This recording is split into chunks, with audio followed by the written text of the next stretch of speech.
Jurjevic doing the thing solo dolo tonight. It's okay, though, because we're still praying for TC as he's getting better. He is back home. So for those of you who are paying attention, TC is back home. We're filling in for Stephanie Stallworth, the one, the only, your ATL traffic lady tonight. Mark Mancini doing his thing. And, of course, Breck running the thing behind the boards. Please follow us on Twitter at ATL Prime Sports. That's on Instagram, too. Follow Todd at Quarter Todd.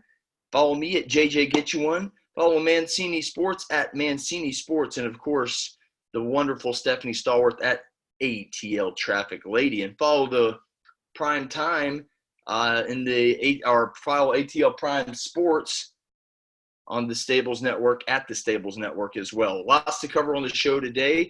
Please feel free to chime in anytime on Twitter or dial us up, 720-707-2669. We got some callers on the line. We'll get to them in a moment. We're going to get to our first topic first, so we'll get to some callers before we get to Dave Cohen, our guests. Like I said, lots to cover today. 720-707-699, meeting ID 179057108. Voice of the Georgia State Panthers, I mentioned it. Dave Cohen's coming on. Our college basketball insider in Atlanta's 92.9 The Games, Deshaun Tate, joins us to talk some hoops. We're going to break down college bowl season, and we're going to talk a little Braves baseball and the moves they made. We talk this and more tonight on ATL Prime Sports. What's up, everybody? Hope everybody's doing extremely well. I am. I'm doing swell, and I'm sure TC's back on the mend. He's doing well. We are hopeful for a return of TC next week. The Pats are stealing signs allegedly again. Garrett Cole and Steven Strasburg, well, they're doing super swell as well. After Garrett Cole signed a $324 million deal with the Yankees, and Strasburg's 7-year, $245 million deal with the Nationals. So those guys are they're doing pretty good today. The Garrett Cole deal highlights include an opt-out clause after 5 years, a full no-trade clause in that deal. So Cole's going to finish out a long contract. He'll probably finish his career in the pinstripes as a New York Yankee. On the flip side of that, you got Steven Strasburg going to do the same thing in a Nationals uniform, a World Series MVP. The Nats are going to have their front-end guy for years to come. And then you go back to Garrett Cole. He's joining J.A. Happ, Luis Severino, James Paxton, and Masahiro Tanaka. And it's going to be a knockout starting rotation. The lineup last year scored some top 3 in offense in Major League Baseball last year. You expect that number to stay the same.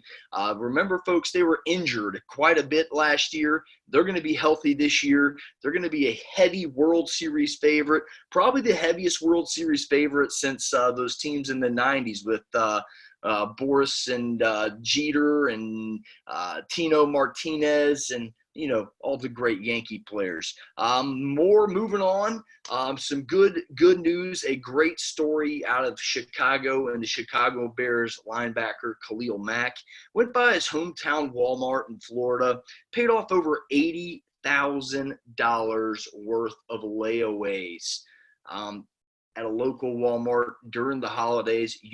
That's going to help out a lot of single moms, a lot of dads, families in general, people. Wow, what a great gesture. He wrote it off as on his Khalil Mack Foundation. So what a guy, what a cool story. I wish more coverage of these types of stories were out there. This is heartwarming, especially during the holiday season here. And heck, the Bears aren't doing too bad either. They're storming up the back end. Maybe a little too late. They are 7-6. They do have to have some help down the line, but you know what? They can do that, and it is possible for them to get into the playoffs. So what a great story for linebacker Khalil Mack. Well done, Mr. Mack. Ladies and gentlemen, those are my highlights for the day. Let's go ahead and break down our college football bowl season as it kicks off just a couple weeks away. December 20th, the first game in the Bahamas Bowl, just a couple weeks away. So we come down to this. The College Football Playoff Committee's final rankings came out Sunday. What are some of the bowl games you were looking forward to is the question. And who wins the college football playoff? The national championship, the Big Bambino, the one they play the game for. Who wins that game? We'll break those down. But there are several bowl games out there that are very interesting. I'm going to give you guys a top 5 out there. Then we'll take some of your callers and get some of your insight on these bowl seasons, as I want to hear our listeners' take on what bowl games they're looking forward to. I know Wayne's looking forward to a particular bowl game. We'll get with Wayne about that. I hope he does give us a call tonight. We definitely want to talk about the Memphis Tigers with him. But again, I'm going to give you my top 5 plus some honorable mentions of bowl season before we get Dave Cohen to call in. Let's go with number 5. I got to go with the Belk Bowl. Why am I going with the Belk Bowl? Lots of storylines in this game. One particularly to look out for, in my opinion, it's dealing with a old legendary football coach, in my opinion, a defensive coordinator, Bud Foster. He's playing Kentucky. Virginia Tech versus Kentucky, folks, is the Belk Bowl. Longtime defensive coordinator Bud Foster's coaching in his last game. A for sure college football Hall of Famer versus the wide receiver turned quarterback Lynn Bowden Jr. Bowden Jr. of the University of Kentucky. The Wildcats are coming in with the 4th best rushing attack in all of the land. And again, Bud Foster's known for getting after it on defense. He's always had those hard-nosed defenses up there in Blacksburg, big-time Thursday night environment. You always had 1 or 2 Thursday night games. Bud Foster was always a face of that program for the longest time. It's going to come down to, can the Wildcats continue their rushing attack against Virginia Tech's defense? You know, Virginia Tech, one of the best run defenses in the country, holding up 27th nationally. That's going to be a fun game to watch. Again, storyline to me, Bud Foster, defensive coordinator for the Virginia Tech Hokies, last game coaching. Going to be real fun to watch that one. The Belk Bowl, that is going to be December 31st, noon on ESPN at Bank of America Stadium in Charlotte, North Carolina. Experts are leaning towards Kentucky in that one. Watch out. Players are going to be extra motivated for that one, especially on the defensive side of the bowl.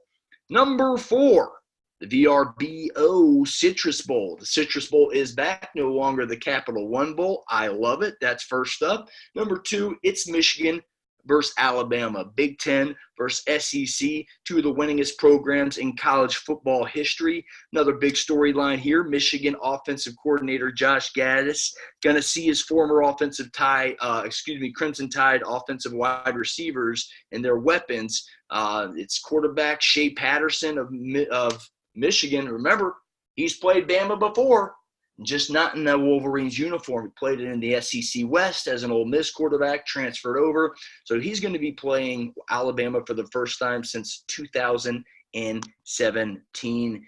That will be a fun game to pay attention to. This one's going to be a game to pay attention to in the fact of who's going to play, which NFL prospects are going to sit, which NFL prospects are going to play. And we'll see what happens. Last time, the Tide crushed a Big Ten opponent 49-7 in their last Citrus Bowl. Again, back then it was the Capital One Bowl. Whatever bowl it's going to be, I think Alabama will be focused up. X Factor's Nick Saban. I don't think Nick Saban is going to be denied against Jim Harbaugh.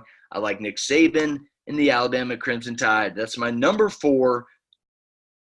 Top 5 bowl games to look out for this year. Number 3, the All-State Sugar Bowl. Gotta be, obviously, we're going to keep a local aspect here, and it's going to be UGA versus Baylor. The storyline in this matchup is going to be if UGA comes ready to play. Gonna maybe have to play with a chip on their shoulder, as last year we all know that Georgia came into the Sugar Bowl with their tails tucked from getting beat by Alabama. Is that going to be the same storyline? Are we going to see the Dogs' tails tucked from getting their tails kicked in the SEC title game, which I was witnessed in the club level there? And wow, I got a very good seat at seeing the Heisman Trophy winner, Joe Burrow. Although I think if we're going by pure strict side note here, pure strict college football ability, I think Chase Young is the best player in college football, and he deserves the Heisman Trophy. But it's an offensive political award. Joe Burrow's going to get it. He doesn't. It's not a bad pick. If you listen to us back on the Fan Zone, it's not a bad pick for Joe Burrow to get that Heisman, but I think Chase Young's the best player in the game. Back to it again. I got a first row seat to see this. That's why I'm bringing back the storyline. Will Georgia be ready to face a Matt Rule and a Baylor team that's super hungry? Only 2 losses on the season were to bada bing, bada boom. You guessed it, the Oklahoma Sooners. So they're going to be playing with a chip on their shoulder. It's SEC 12. Last year it was Texas back. This year is Baylor going to put a exclamation point on the end of the season, or is Georgia going to get that 12th victory that's eluded them for 2 seasons? Those are some storylines to look out for in the All-State Sugar Bowl. We all know the All-State Sugar Bowl is going to be on the 1st, which it usually always is, unless it's a college football playoff matchup. Georgia versus Baylor, 8:45 p.m. on ESPN at the Mercedes-Benz Superdome in New Orleans. The experts are leaning towards Georgia in that one. Again, callers, if you're listening in right now on the line, we will get to you momentarily. I definitely want to hear your opinions on the college football bowl season and any other opinions that you may have. As you know, we prefer our callers. I prefer to hear your opinions versus mine on this show. So number 3 was the UGA versus Baylor All-State Sugar Bowl game. J.R. Reed did say he was going to play in that game. That should be another fun storyline to watch too. Number 2, it's got to be the top 2, and it's got to be the college football playoffs. It can't be anything else. Why? It's the reason you play the game right here, the college football playoff. Hello. It's the college football playoff semifinal at the Chick-fil-A Peach Bowl for my number 2 matchup to look out for in the college football bowl season. Now, here we go. It's OSU, it's Oklahoma, LSU, Clemson, Ohio State, your top 4. This Peach Bowl should be a doozy. Jalen Hurts playing LSU again. Kind of a similar storyline here with Jalen Hurts as it is with Shea Patterson, as Jalen Hurts is playing LSU for the first time since being in an Alabama uniform. So this is a pretty cool storyline. A few players are going to define the playoff era, like Oklahoma quarterback Jalen Hurts. Why? Because, well, he's been in it, two different schools. That's got to be the first time that's happened, going by my knowledge. And if it has happened before, well, I missed it. Oklahoma, LSU, Peach Bowl, fun to watch. Again, I watched Joe Burrow, first row, first person, unbelievable. The guy makes all the throws. He gets out of trouble. He's fast enough to make plays with his legs. The guy keeps his eyes downfield. He looks off the safety. He made Georgia's secondary look porous. J.R. Reed was confused in the first half. Second half, much the same. But Georgia's defense did keep them in that ball game, holding them to field goals at certain times. But again, Joe Burrow, I like Joe Burrow over Jalen Hurts. Although I think Oklahoma could really cause some problems schematically for LSU, as we've seen. Scrambling quarterbacks, dual threat quarterbacks do give LSU and the Tigers a little bit of problems, as we saw with Ole Miss. They ran for about 500 yards of offense on them, over 600 total yards of offense on them. A lot of it was designed by the running quarterback. So I do like LSU to move on in this game. I think it's because of Joe Burrow and that offense. I think this will be a shootout. A lot of people are predicting Oklahoma to get blown out in this game. I think that LSU will cover the spread, but late, kind of much like that Texas game. They'll score a late touchdown to win it by 2 touchdowns. I like LSU over Oklahoma 35-24. to 21. Now, for my number one game, the whole shebang, the reason we're watching this thing, the PlayStation Fiesta Bowl, Clemson versus Ohio State. I do think that is the premier matchup of bowl season. I'm going to go ahead and spoil it for you. I like the Clemson Tigers. Dabo Swinney and the Clemson Tigers are healthy. They have not played any a difficult schedule. They've waxed right through it, and I think that's a benefit to them at this point of the season. Why? They're healthy. They don't have to play their games the entirety. You look at Justin Fields and J.K. Dobbins, who are a little banged up right now coming out of the Big Ten championship game, especially Fields coming out in a knee brace a few weeks ago. Trevor Lawrence, T. Higgins, Justin Ross. This team's primed and ready to go. I see a pretty favorable matchup for Clemson. I think Clemson can handle Chase Young on the offensive line. I think the defensive line of Ohio State will have problems getting to the quarterback. And then Justin Fields is mobile. Trevor Lawrence is mobile enough to get outside the pocket and extend plays. And again, those wide receivers are the best in the country besides Alabama's, maybe even better. I like Clemson to advance. Then we're going to talk about the national championship, Clemson being LSU. We'll talk about that on next week's show. We'll break that down more often, but I do think it's going to be the Tigers versus the Tigers, and the Tigers will win that game eventually, but we'll break down which Tigers win. So we are going to go to some honorable mentions. It's going to be Florida versus Virginia in the Orange Bowl. A lot of cool storylines there. Virginia and Georgia were talked about playing in this game. If Georgia didn't win if obviously Georgia lost the SEC, but Georgia's playing Virginia to open things up next year, so I think that came into play. Florida versus Virginia, Orange Bowl. Minnesota, Auburn in the Outback Bowl should be a fine game to watch. Oregon, Wisconsin, obviously in the granddaddy of them all. I'm always going to mention that strictly because of that. And I'm looking for another local matter here. Georgia State versus Wyoming in the Arizona Bowl. That should be an extremely fun game to watch. Georgia State's third bowl game in as many seasons with the Panthers. We'll be talking to Dave Cohen momentarily about that. But until then, I'm going to go with a few callers right here, and we will go with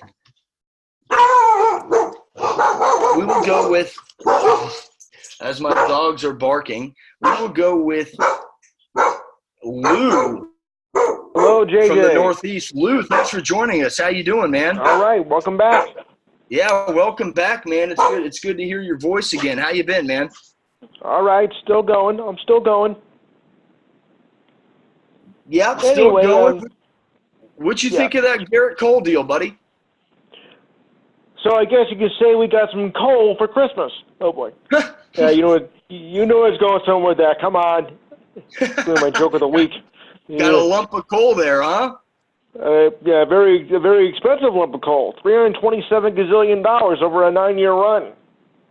I know, man. He's basically going to make or break $1 million to start, basically. Yeah. Unbelievable. Yeah, unbelievable contract there. Yeah. The Yankees are known for those. Yeah. You'll see them for a while, just like you did CC Sabathia. So then why is there an opt-out after 5 years if there's not a trade clause, though? I mean, I'm a little confused with that.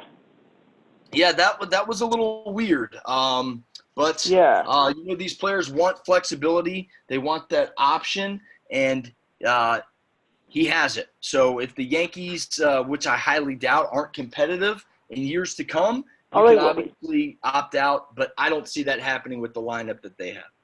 Well, one thing for sure, we don't cheat, unlike some teams we know. Oh.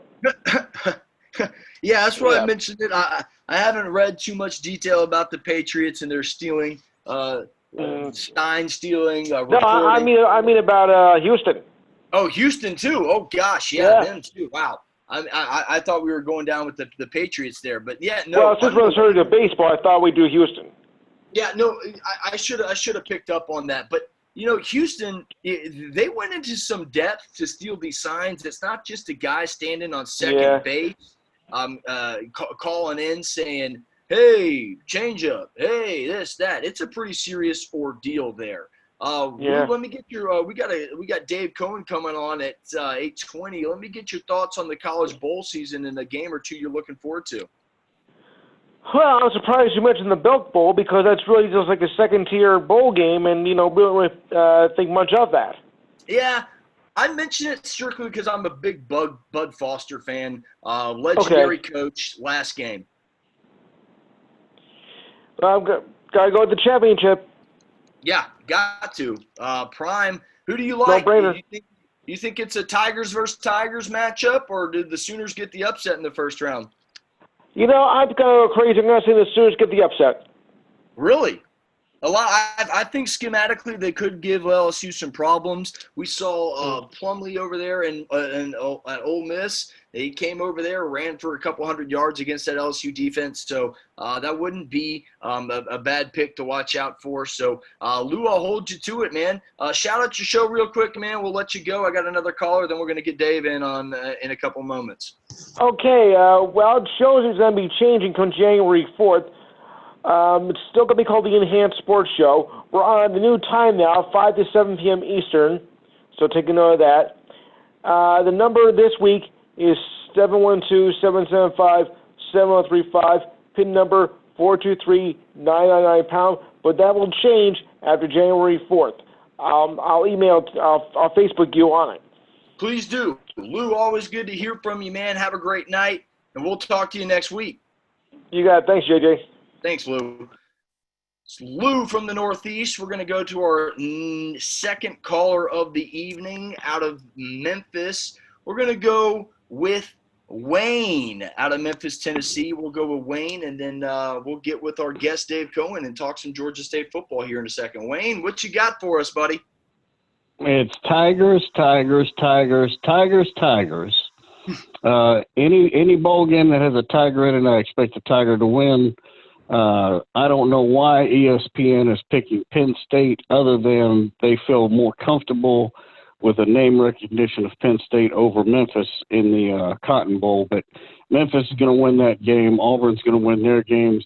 LSU and Clemson are going to win, and the Clemson-LSU game is almost a toss-up. It just depends on who's going to stare down the other more. Well, I like it. I definitely mentioned that Minnesota-Auburn game. That'll be fun to watch. And you are right about the Tigers. I picked the Tigers, and it's to me, I think LSU gets past Oklahoma. Clemson gets past Ohio State, and I said why. I think Clemson's offensive line can handle Chase Young. I think that's the X factor in that game. If Chase Young disrupts Trevor Lawrence, I think that game could be a different story. But I do like the Tigers versus the Tigers, and I like the Tigers to win the national championship. Yeah. Well, apart from all that, Memphis is going to be having their interim head coach their bowl game, Ryan Silverfield, and I hope that he gets the head coach job over some name recognition coach that Memphis might be thinking about, because I think this guy's familiar with the program, he's familiar with the school, the players like him, and I think he has a better chance of keeping anybody that they may have soft recruited so far. Yeah, I agree with you there, Wayne. I also think Mike Norvell at State was a good move. He's a great coach, as you know, and he can build that program, and he's a solid foundation for what that program really needs. Yeah. The only negative for him being in Tallahassee is not much better than being in Valdosta or Lowndes County. I hear you there. Well, Wayne, as always, we appreciate your call, man. Any quick final thoughts before we get to our guest, Dave Cohen? Got a big game for Memphis basketball this weekend. They're playing Tennessee in Knoxville, and I believe that's going to be a televised game. Yes, sir. Well, Wayne, thanks as always for coming in. We do appreciate it, and we will get to you next week, man. Have a great one. All right, man. You too. Yes, sir. We're about to go to Dave Cohen, voice of the Georgia State Panthers, football, baseball, basketball. Dave, welcome to ATL Prime Sports, man. It's good to have you back. How you doing this evening? Oh, doing pretty good. Appreciate you guys having me on again. As Georgia State looks forward to playing in a bowl game as well out in Tucson, Arizona. Going to take on the Wyoming Cowboys. New Year's Eve afternoon, I guess, 4:30 Eastern time out there in Arizona. So, happy to bounce back from a 2-10 season last year to go 7-5 and be in a bowl game again and kind of be relevant in the world of Group of 5 mid-major college football. Yes, sir. Dave, this bowl in the last 5 seasons for the Panthers. What are some of the activities the Panthers are planning while preparing for the game, and what's the game plan to beat the Cowboys come game time? Well, they practiced on Tuesday. They'll practice tomorrow, Thursday, and then I'm sure the following week pick up a regular practice schedule as they get ready for that one. And, Georgia State finished up 7-5. Wyoming finished up 7-5. I'm sure there's a lot of film activity going on, not only by the coaches but by the players. It's kind of like when you used to have to cram for an exam, a team that they're not really familiar with, obviously. And so I'm sure there's a lot going on both in the film room and on the field. And they're going to have to play a lot better than they played in their final game with that loss down at Georgia Southern. Got off to a quick start in that game, ended up giving up way too many points, and ended up losing their final regular season game to go, again, to finish 7-5. But, defensively, as you and I have, as we've talked about before, scoring so much hasn't been a problem for Georgia State. Dan Ellington, the quarterback, even with the knee injury, and I saw him on Monday doing a lot better, was walking briskly when I saw him at the stadium. Not to say he's near 100%, I'm not saying that, but certainly the time off following that final regular season game down at Statesboro, and other than practice, not having to play again until December 31.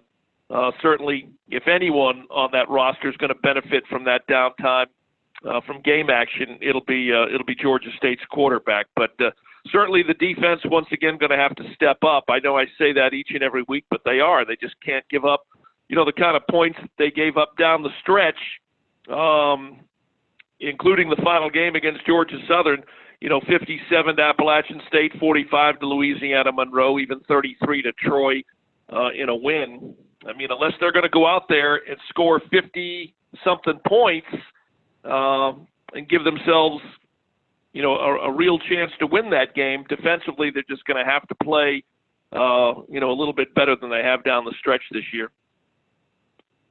You're listening to Dave Cohen, voice of the Georgia State Panthers, football, basketball, ATL Prime Sports. The Panthers have played in 3 bowl games in 10 seasons. What are some of the steps Coach Elliott is taking to keep the Panthers there off the field, facilities, scheduling, things like that? What are things that Panthers fans can look to, Dave? With regards to continuing on the trajectory of being maybe a bowl team every year? Correct. Like along the lines of getting better facilities, scheduling, better opponent like Tennessee, keeping those things coming along? Well, they're going to play a guarantee game against a Power 5 every year. As a matter of fact, you know where we go next year?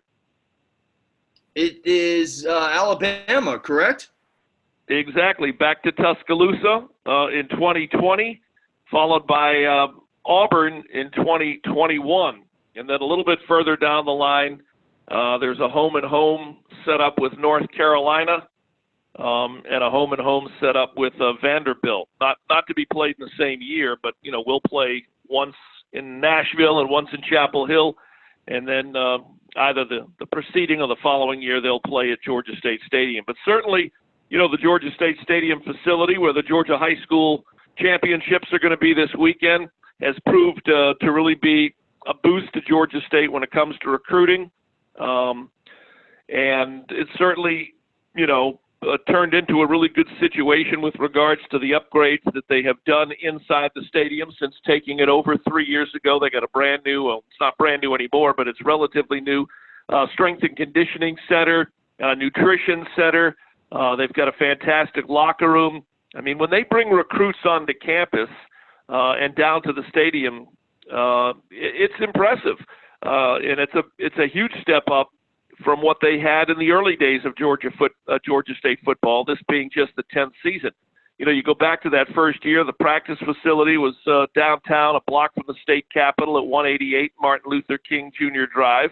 And it was really good, and it served a purpose for the time when the team played down at the Georgia Dome, which obviously doesn't exist anymore. But the locker room at the Georgia Dome wasn't their own.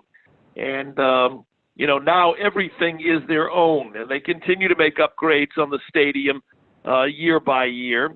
It's not one of those projects that's going to be done in one season or one off season. It's scheduled to receive upgrades as the seasons go beyond. So that becomes a big boost to recruiting. And obviously from a scheduling standpoint, again, this year it was Tennessee for the second time. Next year it will be Alabama, followed by Auburn.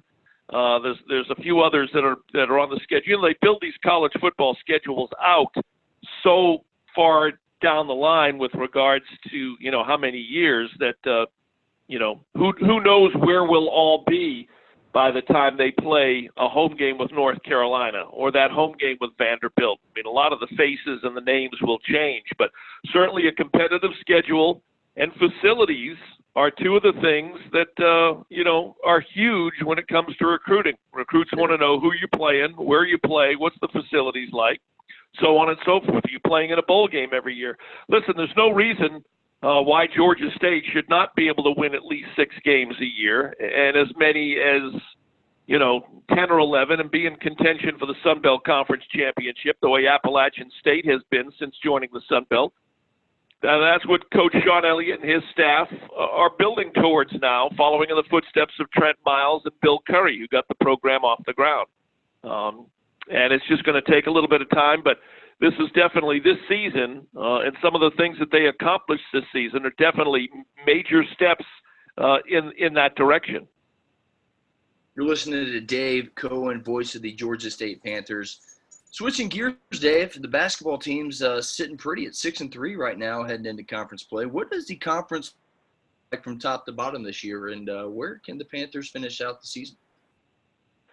Well, I think that is a big question mark. There's been, quite a bit of change in the Sun Belt, starting right here in Atlanta with Ron Hunter taking the job at Tulane, Rob Lanier coming in from Knoxville. Right now, Georgia State's on a 5-game winning streak. They've got a little bit of a break from the schedule for finals at Georgia State, but they've got a 5-game winning streak going on right now. They went down to Macon last Saturday afternoon and beat Mercer 73-61, and prior to that they beat Dartmouth, a very good Dartmouth program, by the way, and UNC Charlotte before that, both those games at the Sports Arena going to overtime. So even in the games they've lost this year, they lost at Charleston in overtime in a game they would have, could have, should have won. And then, of course, as we've talked about, they lost by 11 at Duke, and they lost low double digits the following Sunday in Washington to Georgetown. Since that Georgetown loss, they've won 5 straight. So they're playing pretty good basketball. They've got a nice core with Damon Wilson and Kane Williams both back.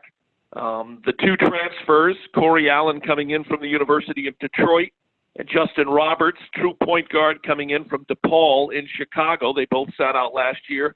Corey right now is leading the team, averaging 16 points a game, and Justin's averaging 11. Kane's averaging about 11 or 12, and Damon's are right around 10 or 11. So they've got a good core group. They so far seem to play well together. Coach Lanier had a plan to get bigger, and they did that pretty much right away. They signed Joe Jones III, who's the younger brother of former Ohio State and number 1 pick Greg Oden. So it's been interesting to get to know him a little bit and watch him develop. And he's about 6'9", 6'10", and they brought in another 6'10" kid from Detroit, Jalen Thomas. Both of those guys are freshmen, and so far have played pretty well. You look at the future of Georgia State basketball, not just the rest of the season, but right now there's only 1 senior on the roster. And they've got 2 more transfers, JoJo Toppin from Georgia and Eliel Sasemi from Cincinnati, who's a fantastic rebounder. Next year, I'm not discounting this year because I think Georgia State will be in the mix for the Sun Belt Conference regular season title and tournament title, if all goes accordingly. Louisiana Lafayette looks to be pretty good. The University of Texas at Arlington, who finished strong last year, they look to be pretty good. We beat them last year for the Sun Belt Conference Tournament Championship. So it'll be, it's going to be some of the same guys. Georgia Southern should still be pretty good. Louisiana Monroe returned some key players. They're pretty good. There's really not a dominant team, at least so far, emerging in the Sun Belt Conference. I think there's a little bit more parity this year, especially with what we lost, not just in Coach Hunter, but DeMarcus Simons and Malik Benlevy and so on and so forth. So it's kind of interesting. The season has already, it's almost like the first third of the season has passed us already, because our next ball game is December 19th here in Atlanta against the University of Texas at Arlington. And then Texas State is here on Saturday, the 21st. And right away, we're in Sun Belt Conference play already. It's like, where did the first third of the season, the non-conference portion of the schedule, go? It went by so quickly.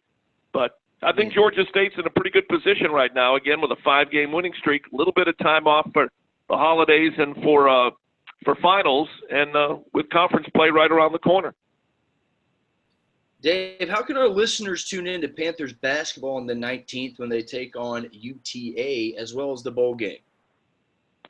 Well, the bowl game on the 31st out in Tucson will be on 92.9 The Game in Atlanta, and it will also be on 88.5 FM WRAS. And then for basketball, everything will be on 88.5 FM WRAS, which is a nice 50,000-watt FM station here in Atlanta, owned by Georgia State. And, of course, we're always streaming on TuneIn Radio, if you have the TuneIn Radio app on your iPhone or your Android. And then, of course, if you want to download the Georgia State Athletics app, which right now is being redesigned, being able to listen to any of our broadcasts will be super easy. You'll tap the app, and I think you just got to tap one icon, and we'll be right there. So it'll be pretty easy to follow Georgia State basketball once they start playing again on the 19th, and football when they kick it off at 4:30 Eastern time, New Year's Eve afternoon out at Tucson against Wyoming.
I guess we just had some technical difficulties there. I'm going to try and get JJ back on the line. If you'll just stand by with us for a moment. And there we go. JJ's back on the line.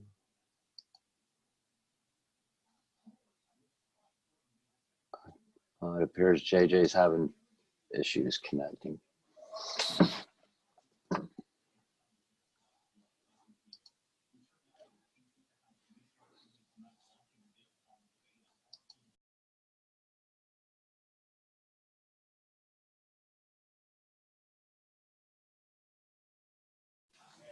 Oh, there he is. Hi, JJ. Looks like we're back up and running. I do apologize to our listeners out there on Facebook, Twitter. We're still figuring this thing out here, but we'll get there.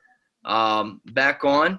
We're going to have Deshaun Tate join us here momentarily, and we're going to talk some college hoops and pro hoops right here on ATL Prime Sports.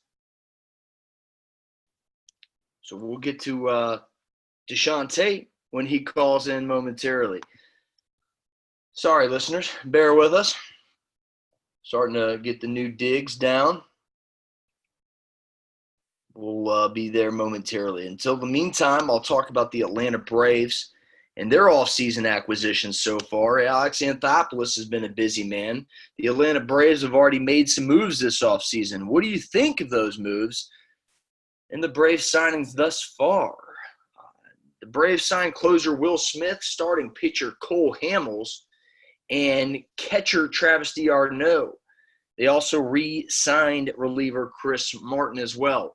These are all moves that have bettered the team. Chris Martin coming back. Cole Hamels, a savvy veteran that can solidify the front end of the rotation, really help out players like Mike Soroka, maybe better his command, maybe get Max Fried and an extra voice to learn another pitch, maybe throw a pitch better, things like that. That's what Cole Hamels is to this ball club. Travis d'Arnaud, we had his brother Chase back in the early days of his career. Travis is coming over from the Tampa Bay Rays after a incredible run. Unbelievable signing. The Braves needed another catcher to have as their starter. Tyler Flowers will be the backup. He will not be the everyday catcher. You're going to have to look for guys like a Travis d'Arnaud, who they ended up obviously signing, but he's going to have to come in and do his thing. He doesn't have to knock the ball out of the ballpark, just has to play good defense, throw guys out at second base occasionally, and be a good bat. Tyler Flowers is going to frame pitches. He's going to be there. He'll help out the young pitching staff. Like I said, frame a couple strikes here and there. I'm texting Deshaun Tate so we can get him back in real quick and get this show back up and running. Hamels is 36, had a 3.86 ERA last year, and that's better than two of the Braves starters last season. Fulte and Fried, they're gonna have to come in and do some things. But we're gonna go to our guest right now. We're gonna go to Deshaun Tate of Tate's Take Hoops. Deshaun, friend of the show, welcome back. Deshaun, how you been, man? Hey, I've been outstanding. Thank you guys so much for having me. I know it's been a little while, but I'm certainly feeling much better now that I get a chance to be back on with you guys. Absolutely, man. It's just myself tonight. We're wishing TC the best as he's getting healthy at home right now. But it's good to have you back on as well, my friend. We're in the heart of basketball season. Lots to talk about here. Deshaun, let's start the B-ball conversation. Let's start it in Athens. UGA's 6-2. Are they a tournament team this year, Deshaun? I think they have the ability to be. I think when it comes down to it, it'll be Georgia's left, either right on the outside looking in or barely on the inside. But I mean, they're going to have to come away with some significant wins. I don't think that the SEC is nearly as tough as some people may think it is, although you have some really strong coaches out there as well. Auburn is one of the only 5 undefeated teams in the country, and that of the SEC as well. And while I know they went to the Final Four last year and all that, they lost some pieces there, and Georgia will have their opportunity at a crack at them, along with Kentucky. We've seen weaknesses from them earlier this season. They're still trying to kind of get the ball back rolling. The verdict is still out on a lot of these teams. The Tennessee, who will get Memphis this week. LSU, also, who won the regular season on last year. And I think all of that starts right before we get to conference play. Georgia had the opportunity to play in the Maui Invitational, didn't necessarily play all that great, but everybody's talking about Anthony Edwards, and they're certainly going to need him if they want to come away with a signature win that will really make their NCAA tournament resume look really good, and that's going to be on the road in a rematch. That was a very good game last year in Athens. They'll get that rematch up in Tempe when they take on Arizona State this weekend. Looking forward to that one. Definitely looking forward to that one. Coach Crean's got the Bulldogs playing. Anthony Edwards is scoring over 20 points tonight. Is he a top 5 draft pick, Deshaun? Dare I say a number 1? Yeah, I mean, I've checked out some draft boards from earlier in the week. I think Bleacher Report had him at number 1. Everything that I've seen has been guaranteed top 5. I think you can certainly put him in as a lock for top 5. possibly even top 3. And I think that that's realistic. I don't think that's wishful thinking or, keeping your fingers crossed or anything like that. I think that, bearing injuries or anything like that, I think they should be a lock in that particular position. But again, outside of Anthony Edwards, they're going to need some major production and contributions from some other guys, that being Rayshawn Hammonds, who's out of Norcross, Georgia, their second leading scorer on that team, a guy who's, I don't like to say a little on the softer side, but I think that he can toughen up a little bit. He has the skill, the athleticism, and the tools and, the skill set to go along with the game. But in addition to that, I think he's going to have to be relied upon to have some big-time showings when you're put in situations where either Anthony Edwards is not having a good game or Anthony Edwards is going to see a lot of traps and double teams and things of that nature. And they're going to need some help on the outside shooting. Tyreek Crump, who's a senior, has not been necessarily shooting all that well on the season, especially in the biggest games that count. But they're certainly going to need him to step up a little bit as well. So the combination of those 3 guys, in addition with just a couple others sprinkled in from here and there, they're going to have their work cut out for them, but I certainly think that it's something that's doable. Anthony Edwards is a star in the making, that's for sure. Listening to Deshaun Tate's at Take Hoops. Switching over to the pros, Deshaun, the Hawks are struggling, and young star Trae Young is upset. Will he be out of Atlanta sooner rather than later? I don't think that's the case. I know that there's been some things that have been circulating around a little bit in terms of his frustration, showing that he needs some help. One of the things that I don't think helps a whole lot is the way that Luka Doncic has been playing. We know that those 2 guys have been going to be linked to forever for the remainder of their careers because of the fact that, the trade that happened on draft night. But, you got to only imagine the kind of frustration that he's got to be facing. My biggest concern would be him getting burnt out early in the season or midway through the season for a guy whose body stature is relatively smaller than a lot of the guys that he's going up against on a nightly basis. And he has to score 30 to 40 points just to give the team an opportunity to win. And not only that, but, you have some inconsistencies at the backup point guard position where Trae Young is the only true traditional or prototype type of point guard that they have on the roster who's labeled as an actual point guard. That is in many cases when they send him to the bench or try and get him to play off the ball a little bit. That's where you kind of insert DeAndre Bembry, who's not a point guard. Evan Turner, who's not a traditional point guard, but we know he can play the position since college. However, he didn't play 10 games this season. Tyrone Wallace, a guy that they called up from the Skyhawks in the G League, he hasn't played 10 games this season. Now we start getting into the conversation of Brandon Goodwin, another guy from the Skyhawks, from Norcross, Georgia, and God forbid I say a name like Cam Reddish, who's probably going to, have a lot of people probably scratching their heads and, playing that point guard position. But that's just some of the concerns that I have about the Hawks, and even not only that, but some of their injuries. We know that John Collins is out, but we've seen, Cam Reddish go out with an injury for a short stint of time. DeAndre Hunter being another one. In addition to that, you have your what they like to call Red Velvet and Kevin Huerter. He's another one. So I think that it's a little unfair in certain situations, but it's the NBA. At the end of the day, injuries is a part of the game, and it's just something that happens. You're listening to Deshaun Tate of Tate's Take Hoops, putting you on the spot, Tate. Who's the best team in the association right now? I'm watching these Clippers, and my eyes are leaning that way. Are both teams in LA the top 2 teams right now?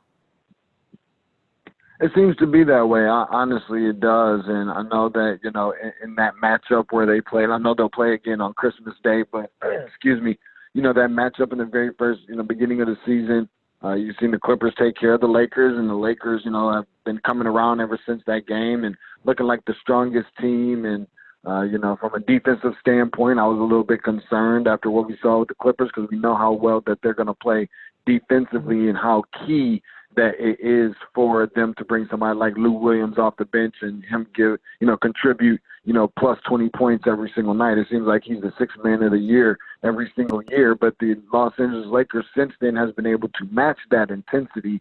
So I like to think that, they are certainly the team out west, maybe, inarguably in some cases, even in the whole NBA. But I'm not really sure that, it doesn't take an Ivy League degree to figure that one out, because they got arguably the best player and inarguably the best player in the world right now, and that just so happens to be LeBron James. Yeah, I'm excited. I'm actually my fiance bought me tickets for Christmas on Sunday. We're going to see the Lakers play. Super excited about that. Haven't seen LeBron play in a while. Love watching the guy in person. Deshaun, real quick, man. I know it's somewhat early, but it's always NBA draft talk around here. Teams are always looking to get better. Give our listeners, I know you gave some earlier, but give our listeners a couple of prospects to look out for in the next year's NBA draft. Well, Anthony Edwards is certainly somewhere near the top of that list, as I, Todd said before. But I know it seems like everybody's riding the LaMelo Ball train right now, and I'm not one of those people necessarily. I think there's another guy who's right around that same age who is also playing over in Australia, and I know that, he just comes down with an injury in terms of come downs with an injury from what I've seen as early as tonight, where he's going to be out for 4 weeks. But I really like R.J. Hampton, a guy out of Texas, who I think is a phenomenal basketball player all across the board. You want to keep your eyes and your ears open for him. It's not the greatest. I don't expect it for it to be, the greatest draft, and I think the past two drafts are going to be, slightly better than this one. Certainly the one 2 years ago with, Trae Young and a lot of those guys, Luka Doncic and whatnot, are certainly going to be better than this one. But James Wiseman is probably the one that kind of sticks out like a sore thumb, the elephant in the room, likely to go number one. He's certainly going to be in that conversation as well. And, I mean, you've got some sprinkled in here and there that I think that, will be pretty big-time talents, maybe not at the most elite of the elite level or Luka Doncic type impacts that they can provide. But I do still think that in every draft you will be able to see and find some of those hidden gems. And I like to think that there are a few out there that will be able to show that they are worthy of being considered exactly that. Excuse me. And I just wanted to throw out one more thing. We were talking about the Hawks. I know that they've got some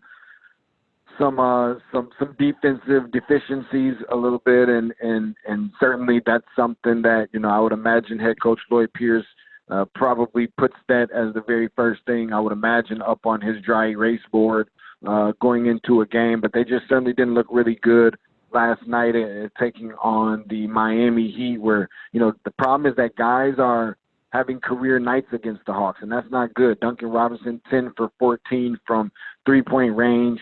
Bam Adebayo, I like to call him Bam Wallace, kind of reminds me of Ben Wallace a little bit, had a triple-double last night. Kendrick Nunn seems like he's just not letting up anytime soon.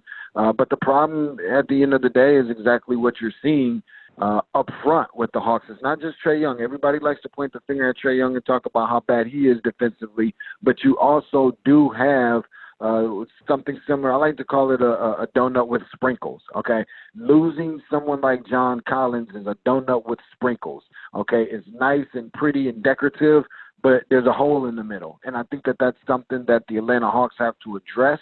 And I don't think that it's just John Collins that could be the solution to that problem, because even when they had him, they didn't necessarily play that well. You're looking at these last two games that were both on the road in losses, and you have Bam Adebayo, who had 30, 11, and 11 assists, Jared Allen, and Taurean Prince, who combined for 43 points, 20 rebounds, and 17 for 26 shooting from the field. So as we see it right now for the Hawks, I'm sorry I get a little long-winded, but I want to make sure I throw this out there for the people. Excuse me. You have the Atlanta Hawks, who's taking on the Chicago Bulls tonight. The last game that they played, they lost by 20 points. They take on the Pacers after that. They want to get a rematch with the Pacers, get a chance to see them on the floor all over again. That was a 1-point loss in overtime in Indiana. We know that they're going to play the Lakers. Hopefully Trae Young's frustration won't extend too much, because we know that the fan base is going to be loaded on Sunday in a lot of purple and gold. Following that, you get the Knicks, who's 4-20 right now and on a 10-game losing streak of their own. And then last but certainly not least, in the 5th game of 5, you get the Utah Jazz at home, who's been struggling as of late, and they're 2 for 6 in their last 8 games. So of the last few games that we've seen from the Hawks this year, they go from a win to a loss, a win to another loss. And with that loss being last night, hopefully the trend continues and that they end up getting a win tonight against the Bulls. And so far, so good is the way that it's looking. But appreciate you for having me on and let me throw that information out there about the Hawks because I really feel like it's key. At Tates Take Hoops on the Twitter, TATESTAKEHOOPS. Deshaun, as always, man, thanks for joining us here on ATL Prime Sports. Good to hear your voice again, man. We'll have you back on shortly. It's basketball season, man. It's time to tip it off and watch the rest of the show, man. Of course, man. Thank you so much, and I'm gonna keep on listening. I appreciate you for having me on, and I have to kind of beat that drum all the time, telling people I don't really talk that much. And I know your listeners are like, "What? This dude doesn't really talk that much. What are you talking about? He won't stop." So thank you so much, man. I really appreciate it. Thanks for having me on, and can't wait for the next time. Absolutely, Deshaun Tate, folks, friend of the show, great guy, a great analyst, college basketball. Pro basketball insider, Deshaun Tate, at Tate's Take Hoops. Ladies and gentlemen, I'm going to go back in, transition over to our Braves baseball conversation where we were going over the Braves offseason signings so far. Closer Will Smith, starting pitcher Cole Hamels, who was just recently signed, catcher Travis d'Arnaud. Also, the re-signing of reliever Chris Martin. Big deal to the Braves trying to come back and defend the East, be a third straight time. Again, I was going right into Hamels being a 36-year-old savvy vet, a 3.86 ERA last year. For the Cubbies last season, went 7-7. That's an ERA better than 2 of the Braves starters last year, folks.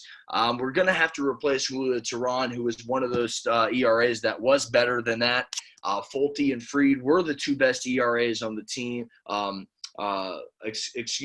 Soroka was the best ERA on the team as well as Fulte with a 3.98.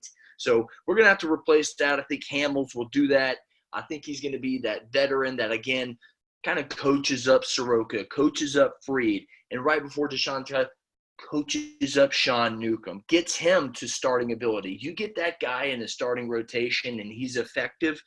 Man, the Braves have 4 or 5 solid guys that they can rotate in with Fulte, Fried, Soroka, Kyle Wright, Ian Anderson. These guys are young, hungry. The Braves are looking forward to spring training here in February. It's right around the corner. Baseball season will be throwing baseballs before you know it. Football season is rounding up. That's basically our show for the day, ladies and gentlemen. I want to thank each and every one of our guests: Dave Cohen, voice of the Georgia State Panthers, and Deshaun Tate at Tate's Take Hoops. I want to thank our callers, Lou, Wayne. I also want to thank every one of our listeners out there on Facebook, Twitter, any other platform we have. Thanks for sticking with me through the technical difficulties. Ladies and gentlemen, it's going to be the same time, same place next week. Hopefully the whole gang's back together with TC, Stephanie Stallworth, Mark Breck. I'm JJ Jurjevich. Ladies and gentlemen, we'll see you again, same time, same place. It's ATL Prime Sports, baby. Enjoy the college football bowl season. Kicks off momentarily on the 20th. Go Panthers as they take on the Wyoming Cowboys. Ladies and gentlemen, again, same time, same place. I'm JJ Jurjevich for Todd Quarter, Stephanie Stallworth, Mark Mancini, and Breck Smith behind the boards. We'll see you next week.